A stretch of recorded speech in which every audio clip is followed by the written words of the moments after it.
नमस्कार दोस्तों, daily practice set में आपका स्वागत है। दोस्तों 40 क्वेश्चन का ये प्रैक्टिस सेट डेली आपको इस चैनल के माध्यम से अवेलेबल हो रहा है। आप किसी भी एग्जामिनेशन की तैयारी कर रहे हैं, अगर railway, NTPC, group D, SSC, CGL, SSC HSL, UP and Delhi police, Bihar SI, BPSC, UPPCS, MPPCS, लगभग सभी एग्जामिनेशन के लिए बहुत इंपॉर्टेंट है। मैंने टॉप सिलेक्टेड और संभावित प्रश्नों को लिया है, तो आप इसको पूरा लगाइएगा, शुरू से लेकर आखिरी तक सॉल्व कीजिएगा और कमेंट बॉक्स में लास्ट में अपना स्कोर जरूर बताइएगा। तो चलिए देखते हैं आज के प्रैक्टिस सेट का पहला प्रश्न। पहला प्रश्न दोस्तों क्या है? तिरुपति मंदिर किस राज्य में स्थित है? तिरुपति मंदिर दोस्तों आंध्र प्रदेश में स्थित है। ऑप्शन नंबर बी करेक्ट हो जाएगा। आंध्र प्रदेश राज्य के तत्कालिक चीफ मिनिस्टर जो हैं वो भारत के सबसे युवा जो कि चीफ मिनिस्टर हैं, मुख्यमंत्री हैं, जिनका नाम है जगन मोहन रेड्डी, मोस्ट इंपॉर्टेंट। और दोस्तों आंध्र प्रदेश में रिसेंटली एक स्टाइलिन गैस लीक हुआ था जो कि विजाग जिले में है, विशाखापट्टनम के आर वेंकटपुरम में। ठीक है, याद रखिएगा। आंध्र प्रदेश की एक नदी भी बहुत इंपॉर्टेंट है जो कि कृष्णा नदी है, जिसपे नागार्जुन सागर डैम है। दूसरा प्रश्न देखिए, दिलवाड़ा मंदिर कहाँ पर स्थित है? जी, दिलवाड़ा मंदिर सही आंसर है इसका Mount Abu, option number B, Rajasthan में स्थित है।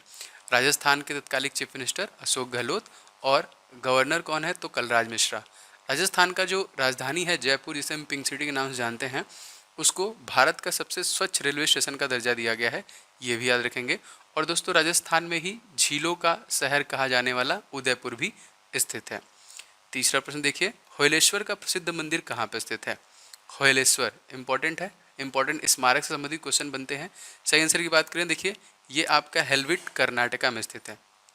दोस्तों कर्नाटका और आपका महाराष्ट्र दोनों के कोल्हापुरी चप्पलों को रिसेंटली जीआई टैग दिया गया है। कर्नाटका की राजधानी बेंगलुरु है, जहाँ पे दोस्तों इंडियन स्पेस रिसर्च ऑर्गेनाइजेशन, जिसके सीईओ हैं, जिसके हेड हैं के शिवान, उसका हेडक्वार्टर है। और दोस्तों बेंगलुरु को आईटी हब माना जाता है। लगभग मैक्सिमम बड़े बड़े कंपनियां जो कि स्टार्टअप वहीं से स्टार्ट होती है, कर्नाटका से। और पहली जो हेलीकॉप्टर टैक्सी सेवा शुरू की गई थी, ठीक है, लोगों के लिए, वो आपका बेंगलुरु में ही शुरू किया गया था, जो कि कैपिटल है कर्नाटका का। एक क्वेश्चन और, कोविड-19 से मरने वाले में सबसे पहला केस कहाँ से आया था? तो कर्नाटका से। सबसे पहला केस केरला से आया था, लेकिन कोविड-19 सबसे पहली मौत कहाँ हुई थी? कर्नाटका में। नेक्स्ट क्वेश्चन देखिए, कोणार्क जिसमें हिंदू वास्तुकला के अद्भुत नमूनों का प्रसिद्ध सूर्य देवता का मंदिर है, किस राज्य में स्थित है? मैं बता चुका हूँ इस प्रश्न को, ये उड़ीसा राज्य में है दोस्तों, ऑप्शन नंबर ए। कोणार्क का सूर्य मंदिर दोस्तों 10 रुपये के भारतीय नोट पे अंकित है, यह भी याद रखेंगे। उड़ीसा के तत्कालिक चीफ मिनिस्टर नवीन पटनायक हैं, जो लगातार 5वीं बार चीफ मिनिस्टर के पद पे हैं। और उड़ीसा का शोक दोस्तों हम लोग महानदी को कहते हैं, जो कि वे बंगाल में गिरती है। दोस्तों आपको बताना है कमेंट करके कि उस पर एक रिवर प्रोजेक्ट है, एक डैम है, उसका नाम आप बता सकते हैं कमेंट करके। पांचवा प्रश्न देखिए दोस्तों, कोणार्क का काला पगोड़ा किस देवता को समर्पित है? दोस्तों कोणार्क है, काला पगोड़ा वो कौन से देवता है? तो जाहिर सी बात है कोणार्क का सूर्य मंदिर में बताया था। ये प्रश्न आपके प्रीवियस एग्जामिनेशन में आया था, तो सही आंसर हो जाएगा यहाँ पे सूर्य, ऑप्शन नंबर सी। कोणार्क का काला पगोड़ा मंदिर भगवान सूर्य को समर्पित है। छठवां प्रश्न देखते हैं, राष्ट्रपति प्रधानमंत्री की नियुक्ति करते हैं तथा उनके परामर्श पर अन्य मंत्रियों की नियुक्ति करते हैं, ये किस आर्टिकल में, संविधान के किस अनुच्छेद में वर्णित है? दोस्तों ये है संविधान के 75वें आर्टिकल में, जिसमें प्रधानमंत्री का उल्लेख किया गया है। बाकी बात करें राष्ट्रपति की, तो राष्ट्रपति आपका आर्टिकल नंबर 52 में है, राष्ट्रपति का निर्वाचन आर्टिकल नंबर 54 में है, राष्ट्रपति को री इलेक्शन पुनः निर्वाचन आर्टिकल नंबर 57 में है, राष्ट्रपति पर महाभियोग आर्टिकल नंबर 61 में है, राष्ट्रपति को क्षमादान की जो प्रक्रिया है वो आर्टिकल नंबर 72 में है, ये भी याद रखेंगे। नेक्स्ट क्वेश्चन देखिए, विश्व का सबसे ऊंचा पठार कौन सा है? तो which is the highest plateau in the world? बिल्कुल से दोस्तों, चाइना के अंडर में हो चुका है तिब्बत, वहीं पे है आपका पामीर का पठार, ऑप्शन नंबर बी, जो कि सबसे ऊंची पठारों में माना जाता है। आठवां प्रश्न देखिए दोस्तों, आरबीआई ने म्यूचुअल फंड कंपनियों की कितने करोड़ रुपए देने की घोषणा की है? RBI has announced how many crore rupees mutual fund companies कितने अनाउंस किया है? सही आंसर की बात करें दोस्तों तो 50,000 करोड़ रुपए देने की घोषणा की है। दोस्तों reserve bank of India RBI, RBI establish कब हुआ था? 1 अप्रैल 1935 में इस्टेब्लिशमेंट है। और दोस्तों 1949 सन 1949 में नेशनलाइज हुआ था, इसका राष्ट्रीयकरण किया गया था। तत्कालिक रिजर्व बैंक ऑफ इंडिया के गवर्नर कौन है? तो 25वें गवर्नर हैं शक्तिकांत दास। इसके पहले जो थे वो थे उर्जित पटेल, और उसके पहले जो थे वो थे रघुराम राजन, जो कि तत्कालिक IMF इंटरनेशनल मॉनेटरी फंड के एक्सटर्नल एडवाइजर हैं। 9वां क्वेश्चन देखिए, उत्तरी ध्रुव पर भारतीय तिरंगा फहराने वाली प्रथम महिला कौन थी? Who was the first women to host the Indian, हमारा जो नॉर्थ पोल पे जाके तिरंगा फहराया? बिल्कुल सही, यहाँ पे राइट आंसर हो जाएगा प्रीति सेन गुप्ता। अत्यधिक महत्वपूर्ण प्रश्न है ये, आने के चांसेस बहुत ज़्यादा है, याद रखेंगे उत्तरी ध्रुव पर जाकर। अगला क्वेश्चन देखिए, अंतर्राष्ट्रीय न्यायालय में न्यायाधीशों की संख्या कितनी होती है? What is the number of the जज in the International Court of Justice? बिल्कुल सही आंसर हो जाता, वहाँ भी देखिए होगा यहाँ पे ऑप्शन नंबर डी 15, टोटल संख्या होती है 15। दोस्तों हमारे भारत के 47वें मुख्य न्यायाधीश कौन है अगर आपसे पूछा जाएगा तो दोस्तों ये हैं एस बोबडे, जो कि महाराष्ट्र के रहने वाले हैं। इसके पहले जो थे 46वें नंबर के वो थे रंजन गोगोई, जो कि रिसेंटली राज्यसभा के सदस्य मनोनीत किए गए हैं, याद रखिएगा। 11वां क्वेश्चन देखिए, हर्षवर्धन की आरंभिक राजधानी कहाँ पे थी? हर्षवर्धन की आरंभिक राजधानी जो थी दोस्तों ये थानेश्वर था। दोस्तों आप लोग के लिए एक प्रश्न है कि वेनसांग भारत किसके शासनकाल में आया था? आप लोग कमेंट बॉक्स में आंसर बताइएगा इसका। अगला क्वेश्चन देखिए, निम्नलिखित में से कौन सी गैस हवा को सबसे ज़्यादा प्रदूषित करती है?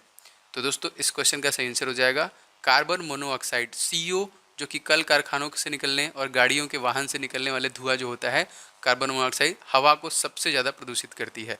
और दोस्तों एक प्रश्न है कि ओजोन लेयर जो कि सूर्य से आने वाली अल्ट्रा वेव जो रेज होते हैं उनको रोकता है, उसको कौन सा सबसे ज़्यादा नुकसान पहुंचाता है? तो क्लोरोफ्लोरोकार्बन, जो कि बिजनेस पर्पज से यूज किए जाने रेफ्रिजरेटर में भी पाया जाता है। अगला प्रश्न देखिए, निम्नलिखित में से किस राजवंश ने बीजापुर में स्वतंत्र शासन की स्थापना की? बिल्कुल करेक्ट, ये है दोस्तों, इनका नाम है आदिल शाही, ऑप्शन नंबर सी। 14वां प्रश्न देखिए, 1540 ईस्वी में किस युद्ध के बाद हुमायूं को हिंदुस्तान के से बाहर कर दिया गया था? वो कौन सा युद्ध था? दोस्तों सही आंसर हो जाएगा आपका कन्नौज का वो युद्ध था, ऑप्शन नंबर सी। 15वां प्रश्न देखिए, निम्नलिखित में से किसे सूखी बर्फ कहा जाता है? ठीक है, ड्राई आइस। दोस्तों इस क्वेश्चन का सही आंसर हो जाएगा ठोस CO2। ठोस जो कार्बन डाइऑक्साइड होता है उसी को दोस्तों हम लोग सूखा बर्फ कहते हैं। 16वां प्रश्न देखिए, अंतर्राष्ट्रीय पत्रकारिता स्वतंत्रता दिवस निम्नलिखित में से किस तिथि को मनाया जाता है? International journalism independence day is observe on which of the following date? बिल्कुल सही दोस्तों, ये प्रत्येक वर्ष 3 मई को मनाया जाता है। इसमें भारत का 2020 में अपडेटेड इंडेक्स में रैंकिंग आई है, ये आई है दोस्तों 142।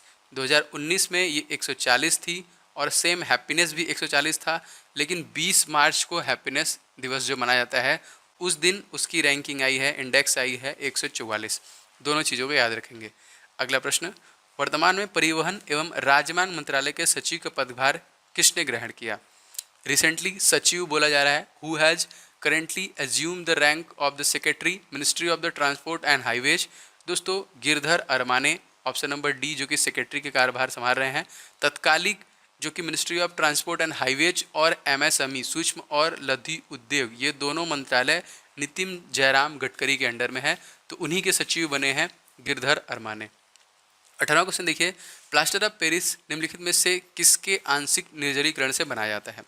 तो दोस्तों सही आंसर हो जाएगा आपका जिप्सम लवण के आंशिक निर्जलीकरण से बनाया जाता है। 19वां प्रश्न देखिए, निम्नलिखित में से कौन सा विटामिन हमारे शरीर में सबसे अधिक तीव्रता से बनता है? तो सही आंसर हो जाएगा option number D, vitamin D हमारे शरीर में सबसे तेजी से बनता है और इसकी कमी से रिकेट्स यानी सूखा रोग होता है। विटामिन ए से होता है आपका, विटामिन ए से आँखों संबंधी रोग होता है यहाँ पे, ठीक है। दूसरा है बेरी, तीसरा है स्कर्वी, याद रखेंगे, मायोपिया, ठीक है, and colour blindness vitamin A से होता है।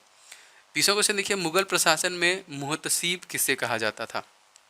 दोस्तों बिल्कुल सही, मुहतसीब मतलब जन नैतिकता प्रभारी अधिकारी जो होता था मुगल शासनकाल में, उसको ही कहा जाता था। 21वां देखिए, निम्नलिखित में से किस देश ने पहली बार महिलाओं को मत देने का अधिकार प्रदान किया? कौन सा देश है?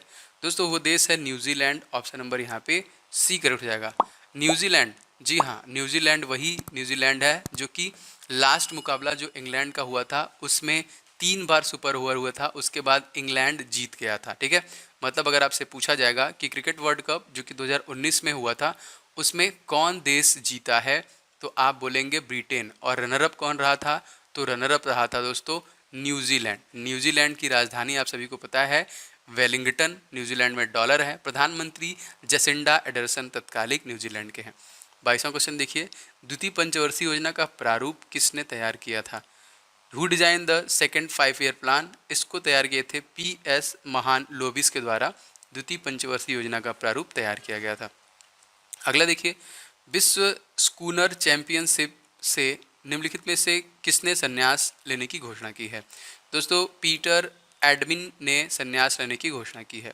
24वां प्रश्न देखिए दोस्तों, बादलों की दिशा एवं गति को मापने वाला यंत्र क्या कहलाता है? बादलों की दिशा और गति मापने वाला जो यंत्र है दोस्तों, उसको हम लोग बोलते हैं nephoscope. Option number A correct हो जाएगा। 25वां प्रश्न देखिए, प्राकृतिक वनस्पति का सर्वाधिक विकसित क्षेत्र क्या होता है? दोस्तों इसको हम लोग बोलते हैं पतझड़ी वन, जो कि सर्वाधिक विकसित क्षेत्र माना जाता है। 26वां देखिए, चंद्रगुप्त मौर्य ने किसे पराजित करके मौर्य साम्राज्य की स्थापना की थी?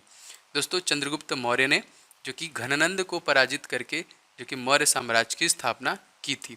27वां देखिए, निम्नलिखित में से कौन सुमेलित नहीं है? दोस्तों यहाँ पे नाथुला दर्रा जो कि सिक्किम में है, यहाँ पे जम्मू कश्मीर में नहीं है।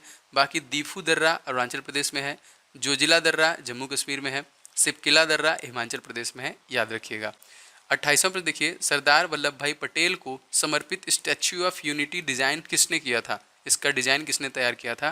दोस्तों इसको तैयार किया था राम सूरत के द्वारा किया गया था। इस क्वेश्चन का ऑप्शन नंबर ए करेक्ट हो जाएगा। यह प्रतिमा दोस्तों 182 मीटर ऊंची है और तकरीबन 29-69 हजार करोड़ रुपए यहाँ पे 29-69 करोड़ रुपए लगे हैं, लगभग 3000 के आसपास करोड़ रुपए इसकी लागत लगी है, जो कि गुजरात के नर्मदा डिस्ट्रिक्ट और नर्मदा जिले में स्थित है। अगला क्वेश्चन देखिए, ग्रीष्मकालीन ओलंपिक 2024 का आयोजन किस देश में किया जाएगा? ग्रीष्मकालीन ओलंपिक का आयोजन जो किया जाएगा फ्रांस की राजधानी पेरिस में किया जाएगा। 30वां प्रश्न देखिए, विश्व रंगमंच दिवस प्रत्येक वर्ष किस तिथि को मनाया जाता है? तो world theatre day is celebrated on which date? मतलब सभी, तो यहाँ पे 27 मार्च को प्रत्येक वर्ष थिएटर दिवस के रूप में मनाया जाता है। अगला प्रश्न देखिए, निम्नलिखित में से कौन सा देश आर्कटिक जलवायु और पर्यावरण निगरानी के लिए अपना पहला सैटेलाइट लॉन्च करेगा? बिल्कुल सही दोस्तों, ये लॉन्च करेगा रसिया। ऑप्शन नंबर सी करेक्ट हो जाएगा। तत्कालिक यहाँ के प्रेसिडेंट कौन है? तो ये है व्लादिमीर पुतिन। राजधानी इसकी मास्को है और यहाँ की जो मुद्रा है वो रसियन रूबल है। 32वां प्रश्न देखिए, भारत के प्रधानमंत्री के विषय में निम्नलिखित कथनों में से कौन सा सही है? दोस्तों बिल्कुल सही, प्रधानमंत्री मंत्रिपरिषद का वास्तविक नेता होता है, ये कथन एकदम सही है। 33वां प्रश्न देखिए, लोकायुक्त की नियुक्ति करने वाला देश का प्रथम राज्य निम्नलिखित में से कौन सा है? लोकायुक्त की नियुक्ति करने वाला देश का प्रथम राज्य है महाराष्ट्र। ऑप्शन नंबर यहाँ पे सी बिल्कुल करेक्ट हो जाएगा। अगला क्वेश्चन देखिए, वर्तमान में किस राज्य ने मुख्यमंत्री शहरी रोजगार गारंटी योजना की शुरुआत की? तो वर्तमान में ये शुरुआत की थी हिमाचल प्रदेश ने। ऑप्शन नंबर सी बिल्कुल करेक्ट हो जाएगा। अगला क्वेश्चन देखिए, राजीव गांधी राष्ट्रीय युवा संस्थान का मुख्यालय कहाँ पर स्थित है? दोस्तों ये स्थित है आपका श्री पेराम्बटूर तमिलनाडु में। ऑप्शन नंबर सी करेक्ट हो जाएगा। नेक्स्ट प्रश्न देखिए, वर्तमान में इराक के नए प्रधानमंत्री के रूप में किसे नियुक्त किया गया है? Who is currently appointed as the new prime minister of Iraq? इनका नाम है मुस्तफ़ा अल कादीम, जो कि तत्कालिक इराक के नए प्रधानमंत्री बने हैं। अगला देखिए, एक्वारेजिया निम्नलिखित में से किसका मिश्रण है? एक्वारेजिया हम लोग अम्लराज को भी बोलते हैं दोस्तों, ये हाइड्रोक्लोरिक अम्ल तथा नाइट्रिक अम्ल का मिश्रण होता है। 38वां प्रश्न देखिए, निम्नलिखित में से कौन सा गलत है? जी बिल्कुल सही इस क्वेश्चन में हो जाएगा संस्कृति व शिक्षा का अधिकार, ये गलत है। एक्चुअली में 23 आर्टिकल नंबर 23 और 24 में बाल श्रम निषेध के बारे में बताया गया है और यहाँ पे गलत दिया है। बाकी स्वतंत्रता का अधिकार आर्टिकल नंबर 19 से 22 में, धर्म की स्वतंत्रता का अधिकार आर्टिकल नंबर 25 से 28 में, समानता का अधिकार 14 से 18 में है। आपको बताना दोस्तों, साइक्लोट्रॉन किसकी त्वरित के रूप में प्रयुक्त होता है? दोस्तों साइक्लोट्रॉन जो कि परमाणु के त्वरित के लिए प्रयोग किया जाता है। ऑप्शन नंबर सी करेक्ट हो जाएगा, एक्सेलरेशन। 40वां प्रश्न देखिए, अकबर के संदर्भ में निम्नलिखित में से कौन सा सुमेलित नहीं है? दोस्तों इस प्रश्न में हो जाएगा इलाही संवत की शुरुआत 1885 गलत है। बाकी दास प्रथा का अंत हुआ था 1862 में, जजिया कर समाप्त हुआ था 1864 में, दीन इलाही की स्थापना की गई थी 1582 में। दोस्तों ये थे टोटल 40 प्रश्न। आशा करता हूँ कि आपको ये अच्छा लगा होगा। रेगुलर बेसिस पे मैं ला रहा हूँ। पसंद आया है तो आप बिना लाइक किए नहीं जाएंगे, एक लाइक सभी लोग कर दीजिएगा इसको। एंड दोस्तों शेयर कीजिए किसी भी ग्रुप में, कहीं पे भी दोस्तों को अपने। और चैनल पे नए हैं, आप रेगुलर इस टाइप के टेस्ट चाहते हैं तो आपको नोटिफिकेशन मिलता रहेगा। चैनल को सब्सक्राइब करके बस आप बेल बटन दबा लेंगे। मिलेंगे दूसरे वीडियो में, तब तक के लिए जय हिंद, वंदे मातरम।